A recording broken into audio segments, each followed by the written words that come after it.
You're listening to an Airwave Media Podcast. Start your day with Quaker Protein Instant Oatmeal. The instant oatmeal ready to help you tackle whatever your day brings. Like wrangling your toddler into their car seat. That was fun. Coaching your 6th graders soccer team. Go girls! And carrying all the groceries in one trip. Whew. Try Quaker Protein Instant Oatmeal, granola, and bars. Great taste and a good source of protein. Quaker, bring out the good. This episode is brought to you by Redfin. You're listening to a podcast, which means you're probably multitasking. Maybe even scrolling home listings on Redfin, saving homes without expecting to get them. But Redfin isn't just built for endless browsing. It's built to help you find and own a home. With agents who close twice as many deals, when you find the one, you've got a real shot at getting it. Get started at redfin.com. Own the dream. This episode is brought to you by our Patreon members. Thank you so much. Join our Patreon for extra episodes, interviews, extra content, and to help support the podcast and help us continue to do the work we do. Go to patreon.com/ancienthistoryfangirl to learn more. For seldom is it that Artemis goes down to the town.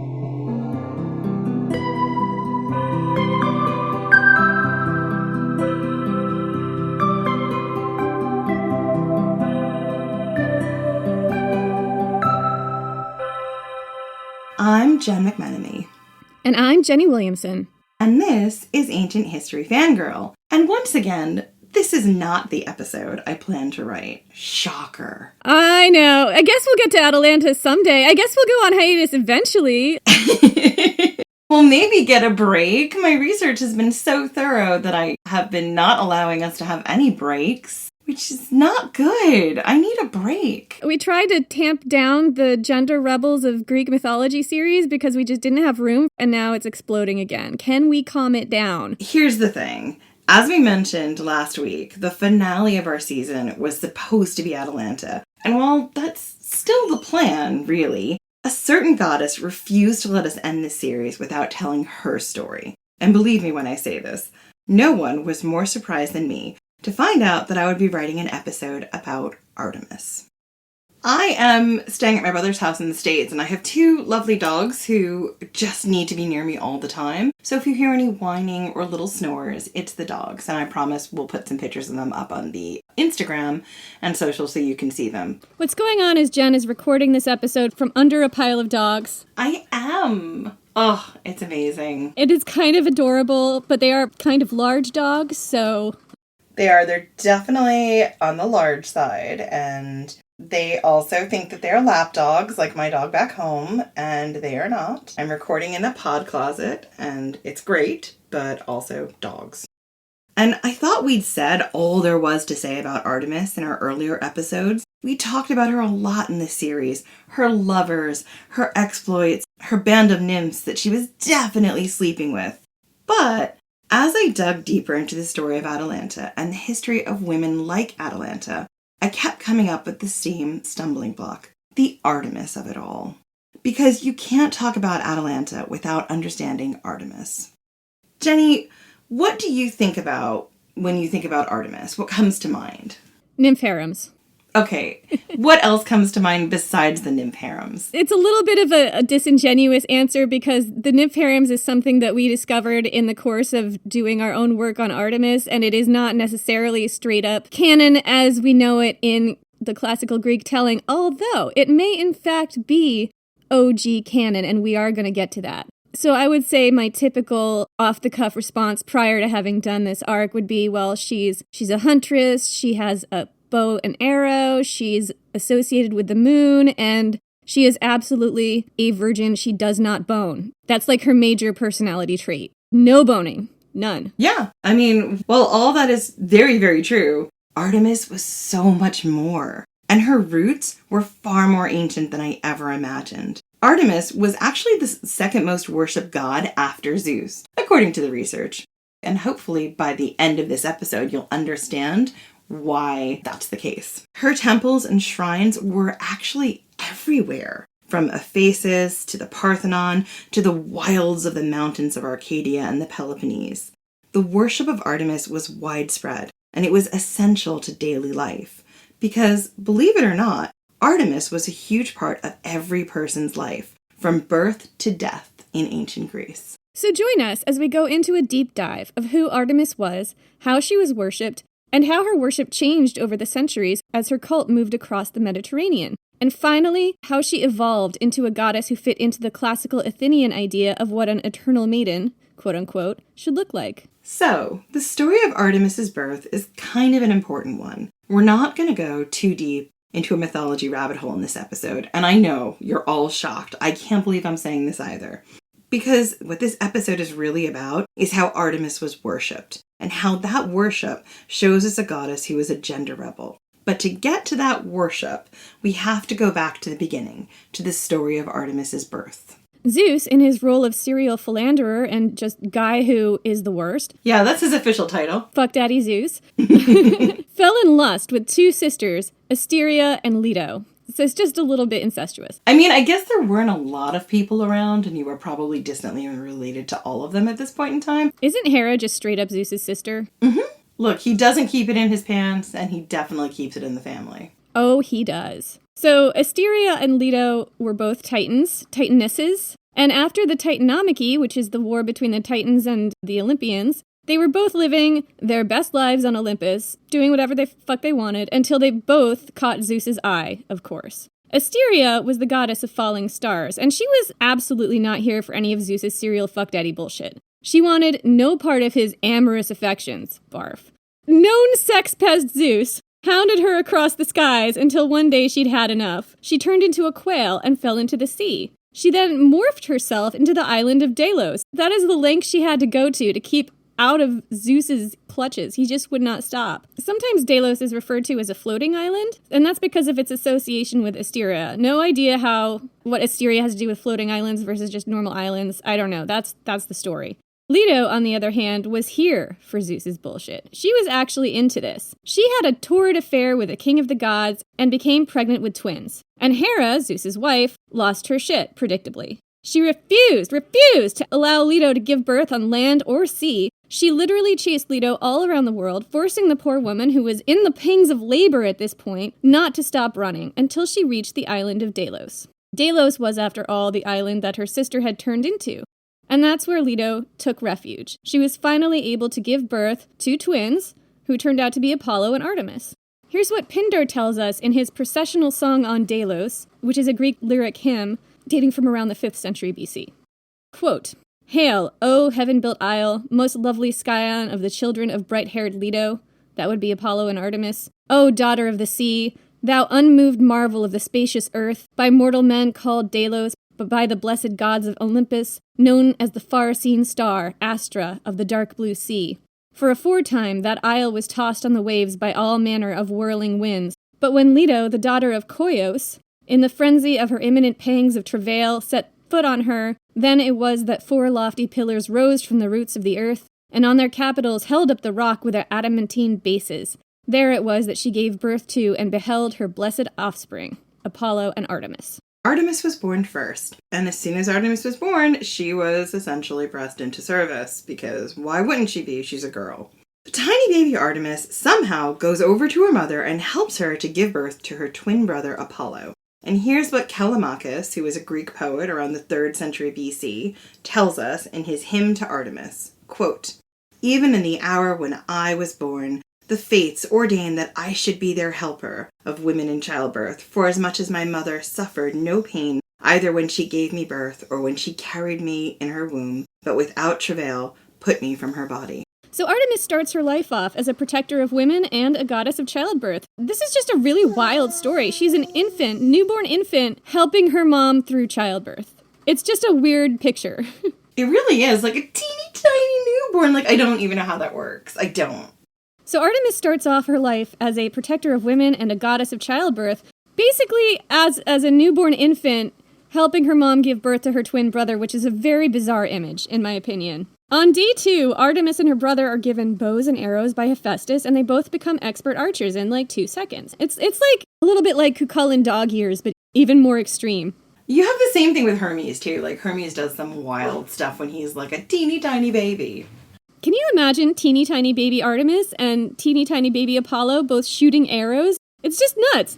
In some stories, it's at this time that Artemis pieces out for a bit to hunt in the wilds and mountains of mainland Greece as a 2-day-old baby. Although, okay, sometimes Artemis gets her famed bow and arrow at age 3. That doesn't make it less weird. Yeah, and it's not quite as fun as like a 2-day-old baby, so I just kept that in. We'll go with it. She's a 2-day-old baby who helped her mother through childbirth and now is an expert baby archer. And I wanted to include both of these stories because it shows the duality of Artemis's nature. Artemis is a goddess of both childbirth and a protector of women, but she's also wild and a hunter. And these contradictions are intrinsic to her divinity and her worship.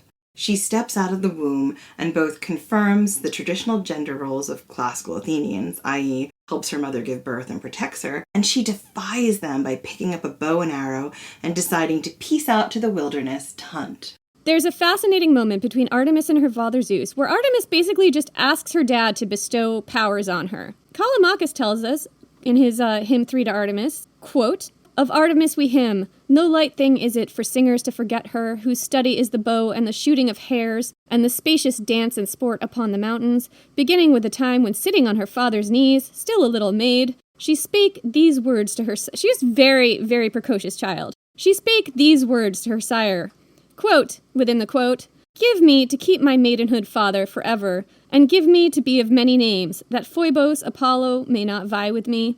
And give me arrows and a bow. Stay, father, I ask thee not for quiver or for mighty bow, but for me the Cyclopes will straightway fashion arrows and fashion for me a well-bent bow.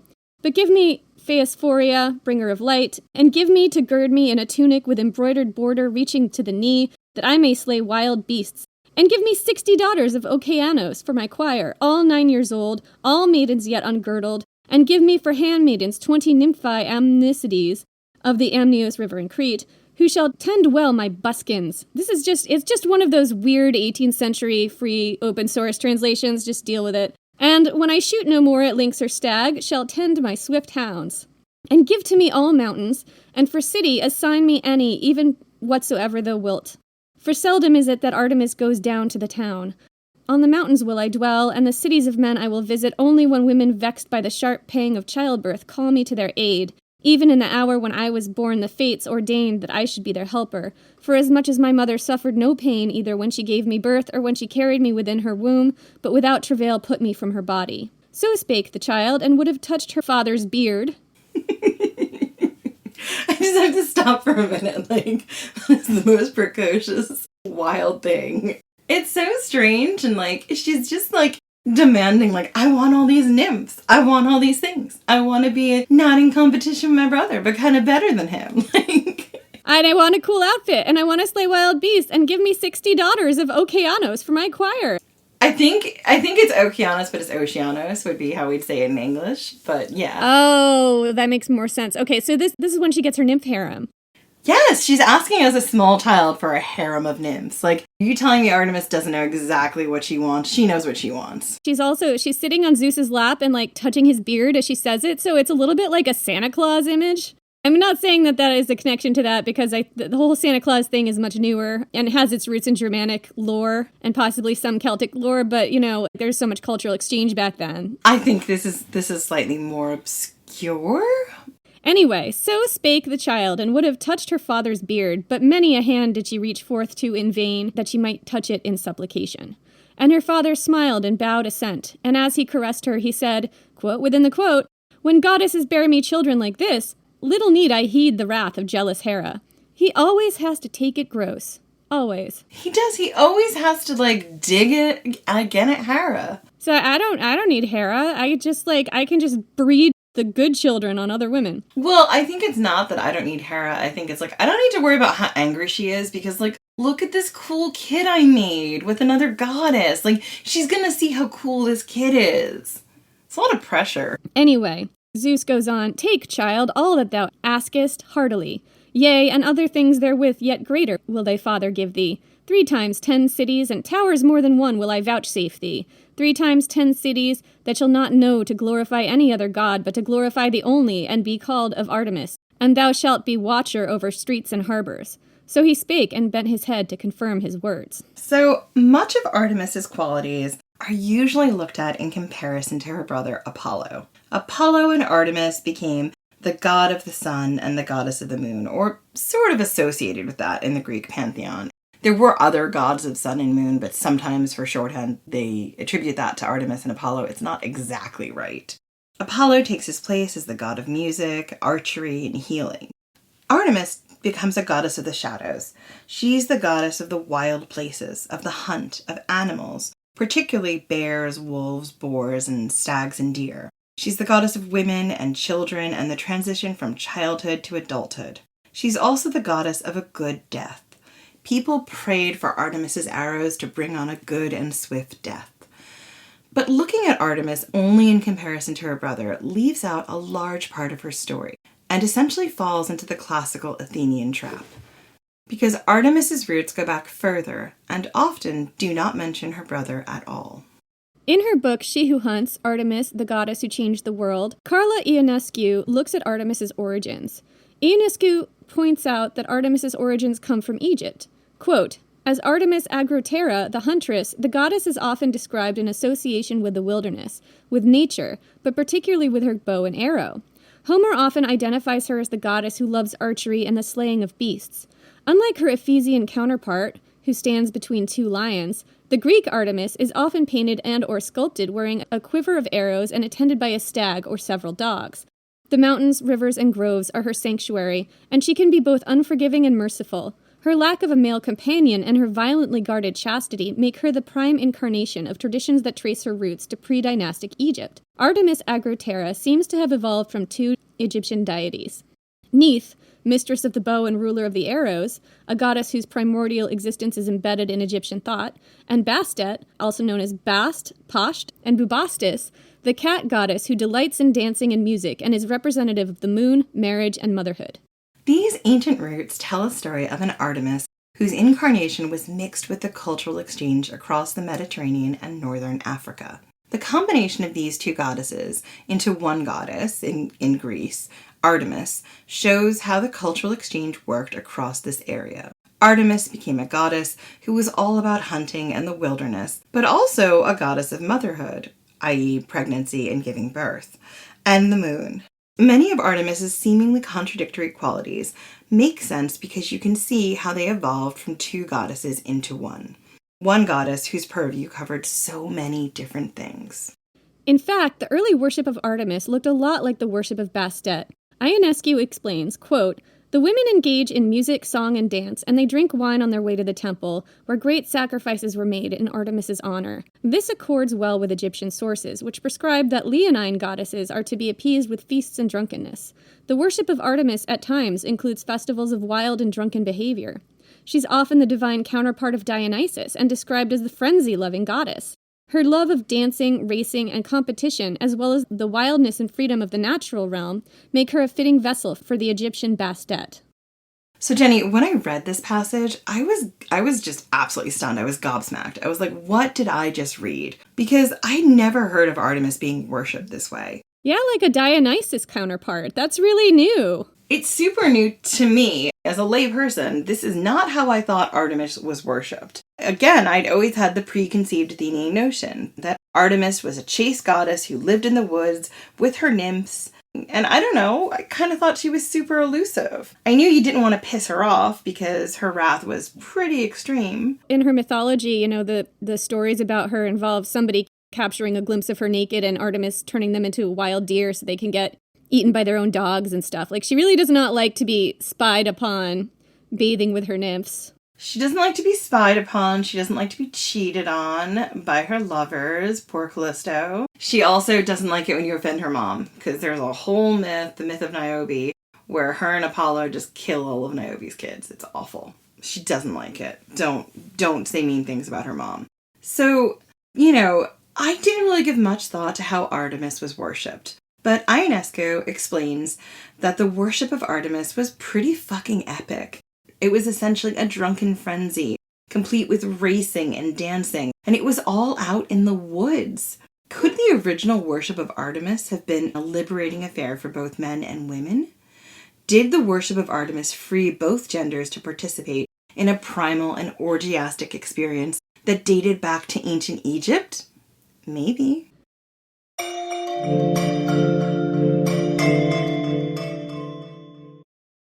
An all-new season of The Secret Lives of Mormon Wives is now streaming on Hulu and Hulu on Disney+.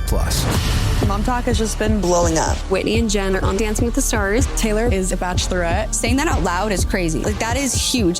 But all the cool opportunities could pull us apart. It's causing issues in everyone's marriage. My whole world is falling apart right now. It's chaos. Watch the Hulu original series, The Secret Lives of Mormon Wives, now streaming on Hulu and Hulu on Disney Plus for bundle subscribers. Terms apply. Is there a baby in your life who's about to start solid foods? This can be such a confusing and stressful time. As a mom of 7, I really struggled with spoon feeding my oldest baby. But once I realized that babies can safely feed themselves real, wholesome foods using the principles of baby-led weaning, feeding the rest of my babies became an actually enjoyable experience instead of something that I used to dread. Hi, I'm Katie Ferraro, college nutrition professor and dietitian specializing in baby-led weaning, and I host the Baby-Led Weaning Made Easy podcast.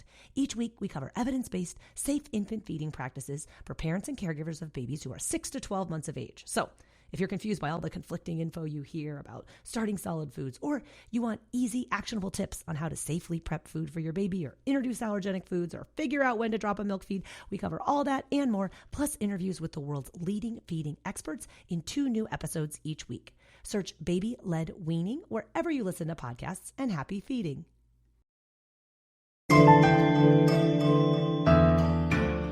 Artemis's evolution might have begun in ancient Egypt, but it didn't end there.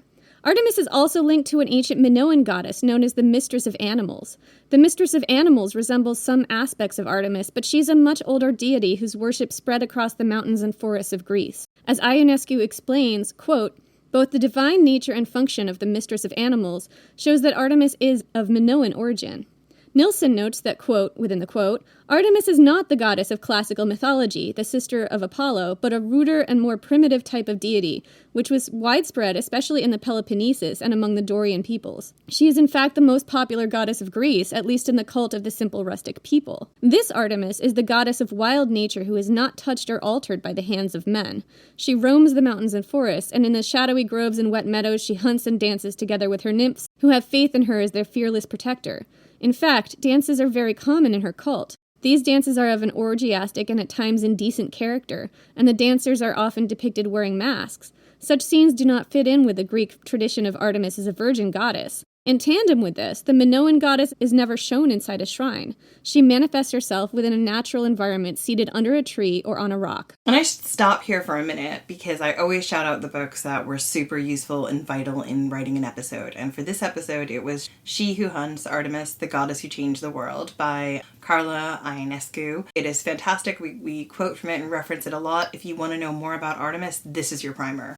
Anyway, so let's break this down. Artemis's Minoan roots, much like her Egyptian ones, show her to be a goddess who is all about those orgies. She's not necessarily a chaste virgin. Her worship isn't about chastity or virginity. Instead, it's a wild, primal frenzy about the dance between life and death, all out in the woods. As a goddess of the wild and the hunt, she is primal. She is a goddess who delights in the dance of life and death, the hunt, the mating. All aspects of the wild are sacred to Artemis.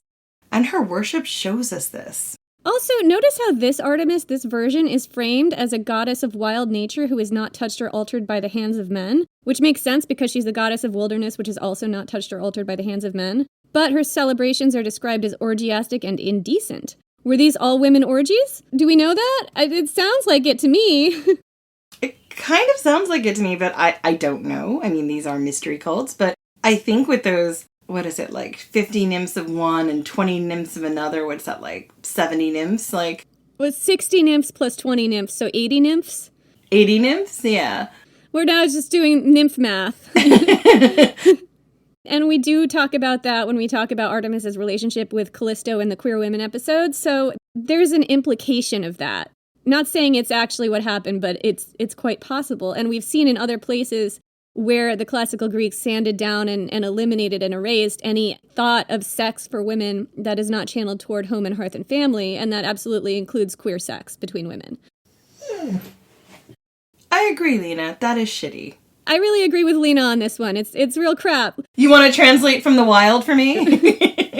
So, Jenny, how do you get from these primal and often hedonistic portrayals of Artemis's worship to the goddess we know of in classical Athens? Well, in order to understand that, we have to look at how the worship of Artemis changed. As the cult of Artemis swept across Greece, the way she was worshipped and the things she stood for changed. The wildness of the orgiastic dancing and nymph companions was sanded down. Yes, Artemis was still worshipped this way in the wilds of woods and fields, but the addition of her brother, the god of music, with his revelry, became associated with her worship. The twins were worshipped together, wild Artemis becoming the chaste leader of Apollo's dancing nymphs. The orgiastic worship of a wilderness goddess changed. Instead, Artemis became an eternally young maiden who was content to lead dances at her brother's side, a deity who was happy to exist in the shadow of the sun's light. But it wasn't always this way. Ionescu explains how another epithet for Artemis tells us a lot about her worship and her origins. Quote, Apocomene, the strangled goddess, is another surname of Artemis. Tradition claims that in the neighborhood of the town of Caphale in Arcadia, in a place called Candilia, there was a sacred grove of Artemis Condyliatis. Some children had playfully tied a rope around the neck of her statue and claimed she was strangled. As a result, the children were stoned to death by the villagers. Good Lord. Sometime later, the women of Caphea were struck with a disease, and all of their children were stillborn. The villagers saw this as a sign of the wrath of Artemis for stoning the children, and the oracle ordered that the children be buried properly and that annual sacrifices be made to them since they were wrongly killed. From then on, Artemis was called Amphikomene, or strangled. This legend embodies the role of the goddess in children's lives. In her position as chorotrophos, meaning bringing up boys or rearing boys, she protects their upbringing and leads them to adulthood, receiving dedications of children's toys and garments. Let's break this down. Artemis is a goddess of transitions. She's a goddess who protects children, both boys and girls, as they transition from children to adulthood, and she punishes those who harm children severely. The interesting thing here is that while Artemis has a role as a goddess of children and their protection, her actions are not motherly. She might have roots in ancient mothering goddesses, but the way she interacts with the world here is very much wild and primal. I definitely noticed that. She's a protector of children, but she's not a maternal goddess. She doesn't have that nurturing quality. No, she doesn't. And I find that really fascinating. And I think some of that we're going to unpack a little bit when we talk about what the idea of that strangulation means, because there's some interesting stuff about why that might be the case, that she's not maternal. So later on in her book, Ionescu explains that Artemis Amphikomene, Artemis the Strangled, has another meaning. The ropes that bind or strangle Artemis represent a goddess who does not bleed. Strangulation is, at least, I don't actually know if this is medically true, but theoretically it's a kind of death where you don't bleed, like being cut with a knife or something. I think according to the ancient Greeks, this was how they saw strangulation, right? They didn't really know if that is true or about internal bleeding or anything else. They just knew, looking at someone who has killed themselves, it's not the same as someone who has been stabbed. The ropes that bind or strangle Artemis represent a goddess who does not bleed. She's a prepubescent girl, or quote-unquote maiden, a girl who has not yet gone through puberty. However, there are depictions of Artemis without the ropes, and that is meant to express the transition of a girl going through puberty, a girl who now bleeds, who is able to take her place as a woman. According to the Sudas, it's a Byzantine Greek lexicon from the 10th century AD, quote, Lysisonos goon, or girdle-loosening woman, she who has drawn near to a man. This is a definition of this term, girdle-loosening woman. She who is drawn near to a man. For virgins about to have sex dedicated their virginal lingerie to Artemis. This is a much later source, but evidence for this goes back to the beginning of Artemis's worship. And there were, when we were reading those older hymns and quotes, there is a lot of talk about girdles. The girdles of the nymphs have not yet been loosened, and that's a reference to their virginity, I think. That is a reference to it. Yeah. Women who gave birth also dedicated their girdles to Artemis as a thank you for the safe delivery of their children. This giving up of the girdle was a way of marking a transition in a woman's life from childhood to adulthood, from maiden to mother. Ironically, Artemis is an eternal maiden who will never bear children. She's a bit of a Peter Pan figure who never grows old. And that's true. That's definitely an image I had of Artemis as this female Peter Pan character living in the woods. She never gets old. She's never going to have children. I've not seen any myths or stories where she reproduces in any way asexually, makes something out of clay and brings it to life. That is not her power. Yeah, but she's far from a cold and remote goddess who only cares for hunting and being in the solitude of the wild. The rope thing was so interesting to me. It was one of those things where, when you think about it, it makes total sense. As a kid, you don't have the ability to have children, and then when you get rid of your girdle, when you give it to Artemis, you are able to have children.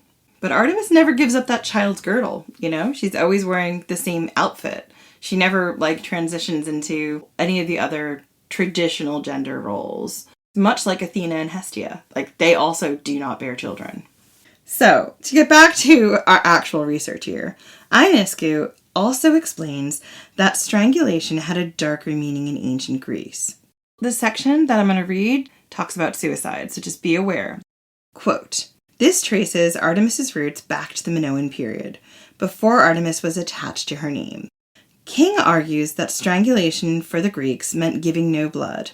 In the field of sacrifice, the shedding of blood issues a communication between men and the gods." And she's taking this from Herodotus' histories. "However, as a form of human death, strangulation or hanging evoked horror. As a form of suicide, strangulation, and to give no blood in the face of violence, such as rape or unwanted defloweration, was traditionally appropriate. As eternal Parthenos, maiden, Artemis does not shed her blood in the hunt, in sex, or in childbirth.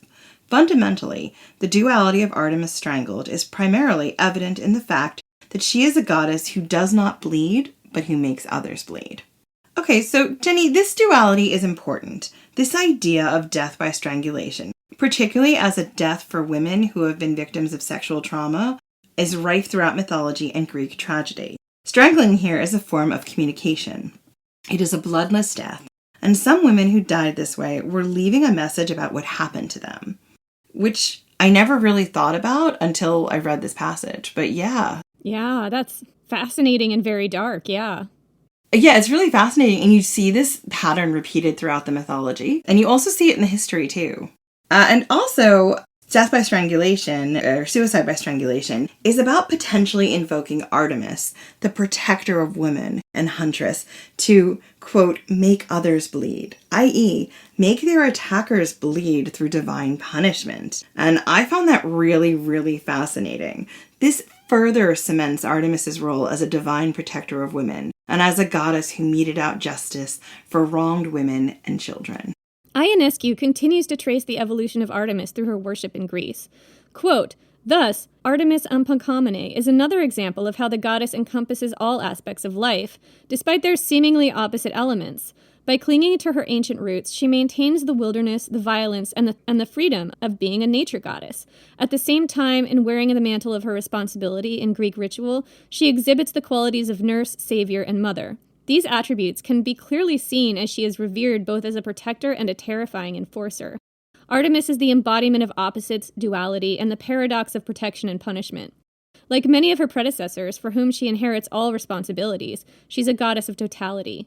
As the goddess in charge of the sum of all aspects of Greek life, it is only logical that Artemis not only preside over rituals that involve healing, birth, marriage, and other life-giving rituals, but that she also oversee rites that involve aspects of war, sacrifice, and blood. This supports the argument that Artemis is a goddess of transitions and life passages, playing a fundamental role in the community of her followers at all stages of their lives. So, the worship of Artemis encompassed all aspects of people's daily lives, because she was a goddess of major life transitions. She was a goddess of immense power and importance to both men and women, and she was both as feared as she was loved. Because Artemis was wild. She retained her wild roots, and the worship of her reflected this. And I wanted to stop here and look at two particular traditions that reflect this. The first has to do with Artemis at Brauron, and Ionescu tells us about this, quote, "Artemis of Brauron, also known as the Taurian Artemis, is mystical, and her worship was orgiastic and connected, at least in early times, with human sacrifice. According to Greek legend, there was in Taurus a goddess whom the Greeks identified with their own Artemis, to whom all strangers that were thrown off the coast of Taurus were sacrificed." And her example here is from Euripides' Iphigenia in Taurus. It is the worship at Brauron that exposes the significance of Artemis in Greek life. The rituals at Brauron are said to be initiation rituals for young girls that were thought of as arctoi, or she-bears.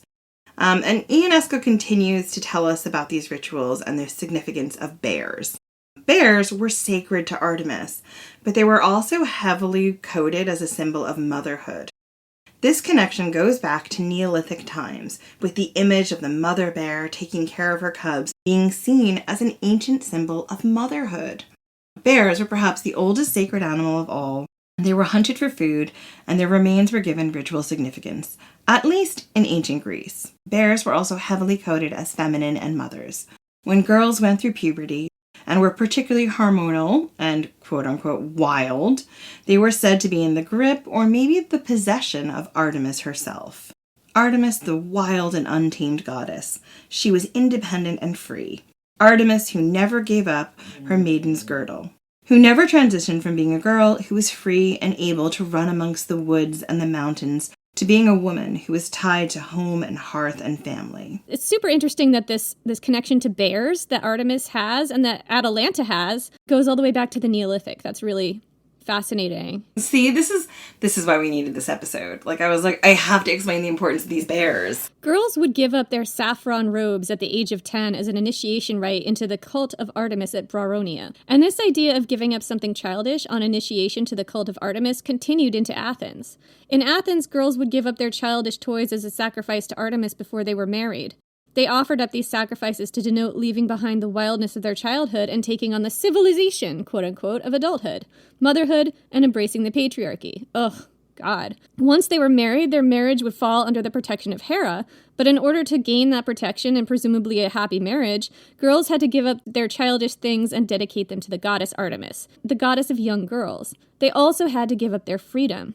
However, I would suggest that giving up the saffron robes at Brauronia is different from the offerings in Athens, because in Brauronia, the robes were given up as part of the initiation process, as a transition from childhood to adulthood, but not as a sign of leaving behind childish things or the freedoms of childhood. It's more of a sign of thanks for a transition from one stage in life to another.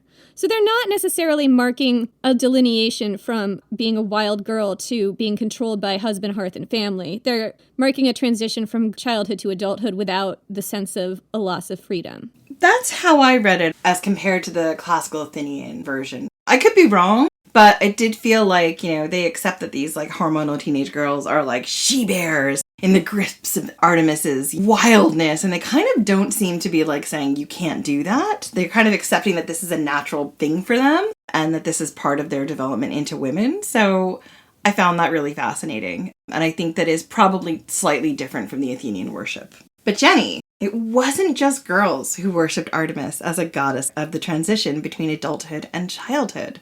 Ionescu tells us how Artemis was worshipped by boys and men in Sparta. Quote, "The Brauronian Artemis was also worshipped in Sparta as Artemis Orthia, goddess of the steep, or she who stands erect. The latter, sometimes understood as a phallic symbol, may correlate with the fact that only boys participated in this ritual. Her image is said to have been brought over or stolen from Brauron, and consequently drove men mad. Tradition states that some quarrel or competition among the earliest tribes of Sparta led to violence and death around the altar of Artemis. After the slaughter, there was a plague, and the oracle prescribed that the altar be soaked in blood.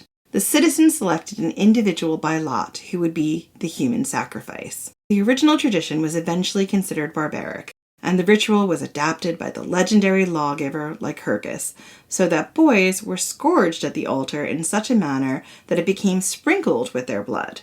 This cruel ceremony was believed to have been introduced in the place of human sacrifices, and according to Redfield, it was not boys who were scourged, but warriors, and instead of one of them dying, they could all bleed together." So this bloody and fascinating description tells us a lot about Artemis and her worship. Artemis was a goddess of dualities and contradictions. She was an eternal maiden whose worship included masked orgies. Her roots were very ancient, going all the way back to the Neolithic maybe, at least the Bear Association, and going back to ancient Egypt and the ancient Minoans, but her worship would continue to evolve throughout the classical era, taking her legacy from a free, wild, carefree, independent woman into a sort of perpetual teenage girl who has an incredible amount of power but is also super hormonal and prone to fits of rage.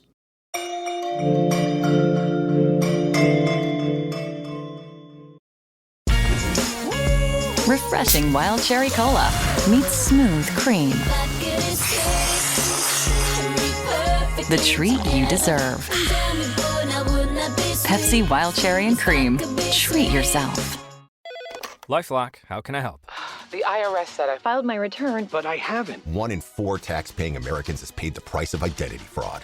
What do I do? My refund, though. I'm freaking out. Don't worry, I can fix this. LifeLock fixes identity theft guaranteed and gets your money back with up to $3 million in coverage. I'm so relieved. No problem. I'll be with you every step of the way. 1 in 4 was a fraud-paying American. Not anymore. Save up to 40% your first year. Visit LifeLock.com/podcast. Terms apply. Raise the rudders! Raise the sails! Raise the sails! Captain, an unidentified ship is approaching. Over. Roger. Wait, is that an Enterprise sales solution? Reach sales professionals, not professional sailors. With LinkedIn ads, you can target the right people by industry, job title, and more. Start converting your B2B audience today. Spend $250 on your first campaign and get a free $250 credit for the next one. Get started today at linkedin.com/campaign. Terms and conditions apply. Since this is the arc about gender rebels, let's discuss how Artemis is a gender rebel here and how her evolution can be seen as one of the building blocks of the patriarchy. Absolutely. So Artemis originally was not sexually chaste or pure. She very clearly had orgies in the woods. But her followers were women, and she was, quote, not changed or touched by men, which is why she was wild, much like the wilderness is wild, because, as Jenny said, the wilderness is not touched or changed by men. It's not contained by the laws of society. So I think we can all agree that Artemis was definitely in the woods having orgies with her female followers. That is absolutely one really valid interpretation. And like I've said, we've seen the ancient Greeks sanding down implications of queer sex between women in their myths of other quote-unquote chaste goddesses like Athena, for example. The other implication is that Artemis's sexuality was not at all channeled to home and hearth and family. So no matter who was having orgies in the woods, she was unchanged by men. So they could fuck her, but they had to leave her wild. She wasn't going to be tamed by that sex and brought to home and hearth, even though she was a protective goddess of motherhood and children. It could go both ways and it could be both at once, and it really does depend on which version of Artemis we're talking about here, because some versions of Artemis, we have the Minoan version, I think it was the Minoan version of Artemis, where they talk about her being untouched and unchanged by men, but then there are versions of Artemis that are worshipped by both men and women. So it's a little hard to tell, but I think yes to both at once is a good answer, probably the closest we'll get. And I think the important thing to remember here is, like, as much as you want one definitive version of this is how she was worshipped and this is how things worked, that's not true. These gods and goddesses in different places throughout the ancient world would have been worshipped slightly differently. The meaning of them would be slightly different because they a lot of times came from local gods and goddesses being combined with other gods and goddesses in the wider pantheon, and therefore it adapted and changed. So I think both is true at the same time, depending on where we're talking about and the time period. And I think, Jenny, that we definitely have an implication that queer sex was part of Artemis's worship. So this challenged the classical Greek definition of gender. The thing that threatens patriarchal men the most is the idea of a woman whose sexuality is not channeled towards them and their needs. Their whole project of the erasure of queer women, which we traced in our Queer Women episode, talks about how one of their big projects was absolutely controlling the sexuality of their women with an iron fist and channeling it only toward the only sexual outlet women were allowed to have was their husbands, home, hearth, and family. The only way they could stomach women being free of male control is if she's absolutely celibate. So that's how they reinvented Artemis. They sanded off her sexual agency. Absolutely. And I think the other thing to be really clear about here is Artemis exists in the wild and the wilderness, where the laws of men can't touch her. Exactly. That's like, she can't be controlled by men. Exactly. That is something that scares, particularly classical Athenians who made it their life's work to put women in one box. There were still women at that time who were living in the wild that were not touched by men and the laws of men, because when you go far enough away from the town and the city, laws break down. There's a lot more societal control when people are living closer together. So that does make sense. So like control would have been more rigid in the cities, but these things probably tended to break down in the countryside. And well, they had to, because you have to survive when you're living in the countryside with your life dependent on what you can get out of a forest. Like, you're not as concerned with those gender roles. You're concerned with, how do I survive the bears, the wild boars? If your sister's a better shot than you, you're taking her hunting. So we talked about how the ancient classical Greeks sanded off Artemis's sexual agency to send a strong message to the women in their community that if you're going to be free like Artemis, you can't have sex. And that's even though Artemis still retained her association with motherhood and childbearing, which is a huge contradiction. And it's a huge contradiction because it's a vestigial remnant of an older concept of the goddess that makes more sense. And you can see this in the Artemis of Ephesus, right? Which is a representation of Artemis with tons of boobs. So many boobs. Dozens of breasts that look like eggs. It's wild, you guys. I know it's in one of our eunuchs episodes where we went into that in more detail. I'll put it in the show notes for this as well. This Artemis is explicitly a fertility goddess. She is very sexually mature. She's not a young girl with a bow and arrow. She is a sexually mature woman with lions on either side, so many boobs. She's fascinating. She's real different from how Artemis is usually portrayed. Yeah, so the reinvention of Artemis by the classical Greeks is an example of how they constructed binary gender roles explicitly to bring their women to heel, to bring them under familial control. Their entire project was oppression of women via the construction of strict gender roles that eliminated women's sexual agency if it wasn't channeled to home, hearth, and family, and a development of a new pantheon that reinforced that messaging. You can be free, but you can't have sex if you're free. Yeah, and I think the other thing that's super fascinating about Artemis is how the classical Athenians started to bring the worship of Artemis in line with the worship of Apollo. So they were always a twin god and goddess, they were always twins together. They weren't separate. Everything about their worship started becoming closer and closer aligned. So that all of the wildness of Artemis was tampered down, and Apollo kind of got to shine brighter, and Artemis, she's kind of like a weird shadowy figure.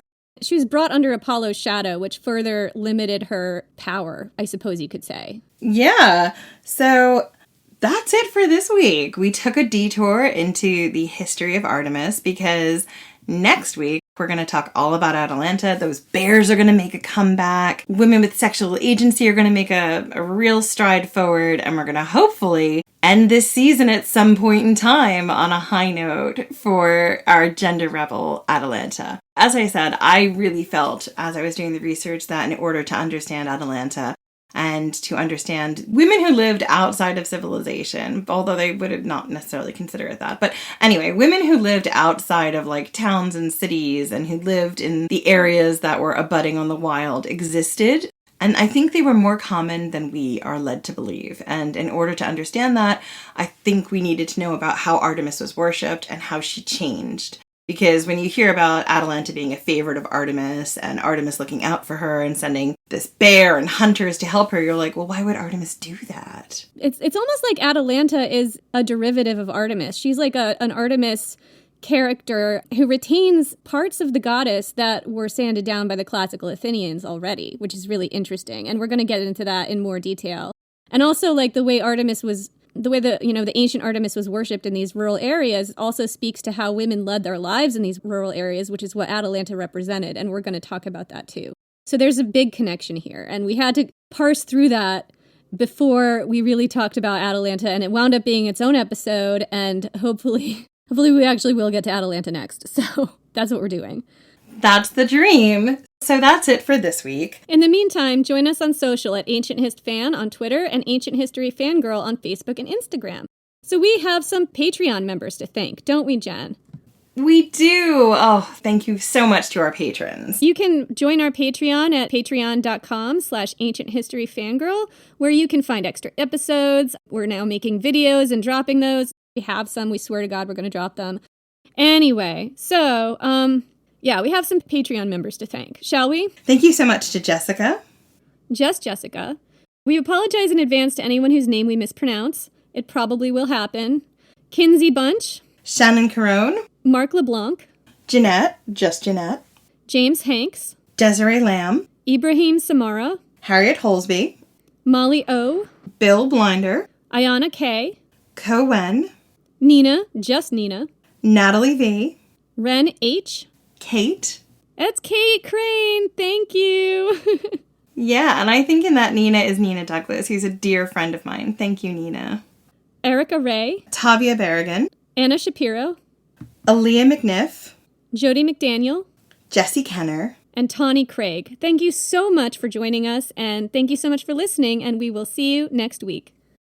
Or maybe, sooner than that, depending on how many episodes about Atalanta we have to shove in there at the end. We'll see. Who knows? Yay! See you whenever we see you next.